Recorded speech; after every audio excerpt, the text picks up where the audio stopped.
शान्तचित्त तु योगरूप संसारी।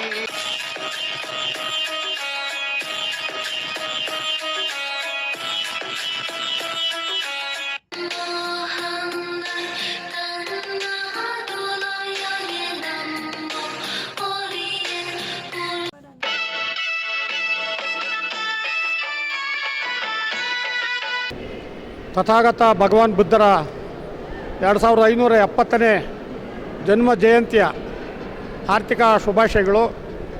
ಇಡೀ ಜಗತ್ತಿಗೆ ಅಹಿಂಸೆಯ ತತ್ವವನ್ನು ಪ್ರತಿಪಾದನೆ ಮಾಡಿದ ಭಗವಾನ್ ಬುದ್ಧರ ಇವತ್ತು ಏನು ವಿಶ್ವಮಟ್ಟದ ಜಾಗತಿಕ ಮಟ್ಟದ ಹಬ್ಬ ಇದೆ, ಅದರೆಲ್ಲ ಕೂಡ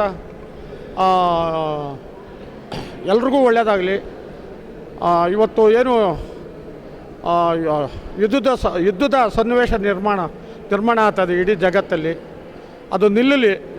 ಯುದ್ಧ ಬೇಡ, ಬುದ್ಧ ಬೇಕು ಅನ್ನೋಂಥ ಒಂದು ಸಂದೇಶ ಇಡೀ ಭಾರತ ಅಲ್ಲದೆ ಇಡೀ ಪ್ರಪಂಚಕ್ಕೆ ಅದು ಪಸರಿಸಲಿ ಅಂತೇಳಿ ಎಲ್ರಿಗೂ ಕೂಡ ಶುಭಾಶಯ ಕೊಡ್ತೀನಿ. ಇದರ ಭಗವಾನ್ ಬುದ್ಧರ ಹಾದಿಯಲ್ಲಿ ನಡೆದಂಥ ಪರಮಪೂಜ್ಯ ಬೋಧಿಸತ್ವ ಡಾಕ್ಟರ್ ಬಾಬಾ ಸಾಹೇಬ್ ಅಂಬೇಡ್ಕರ್ ಅವರು ಇವತ್ತು ಈ ಜಗತ್ತಲ್ಲಿ ಈ ನಾಡಲ್ಲಿ ಈ ಮಣ್ಣಲ್ಲಿ ಹುಟ್ಟಿಲ್ಲ ಅಂತ ಹೇಳಿದರೆ ನಮಗೆ ಭಗವಾನ್ ಬುದ್ಧರನ್ನು ನೆನೆಯುವಂಥ ಸದಾವಕಾಶ ನಮಗೆ ಸಿಗ್ತಿರಲಿಲ್ಲ. ಅದರಿಂದ ಬಾಬಾ ಸಾಹೇಬ್ ಅಂಬೇಡ್ಕರ್ ಅವರಿಗೆ ನಾವು ಎಷ್ಟು ಕೋಟಿ ಕೃತಜ್ಞತೆ ಸಲ್ಲಿಸರೂ ಕೂಡ ಕಡಿಮೆನೇ. ಅದರಿಂದ ಇವತ್ತು ಬುದ್ಧ ಜಯಂತಿಯ ಅಂಗವಾಗಿ ಇಡೀ ಪ್ರಪಂಚಕ್ಕೆ ಒಳ್ಳೆಯದಾಗಲಿ ಅಂತ ಹೇಳ್ತಾ ನನ್ನ ಮಾತು ಮುಗಿಸ್ತಾ ಇದ್ದೀನಿ. ಜೈ ಭೀಮ್, ನಮೋ ಬುದ್ಧಾಯ, ಜೈ ಸಂವಿಧಾನ.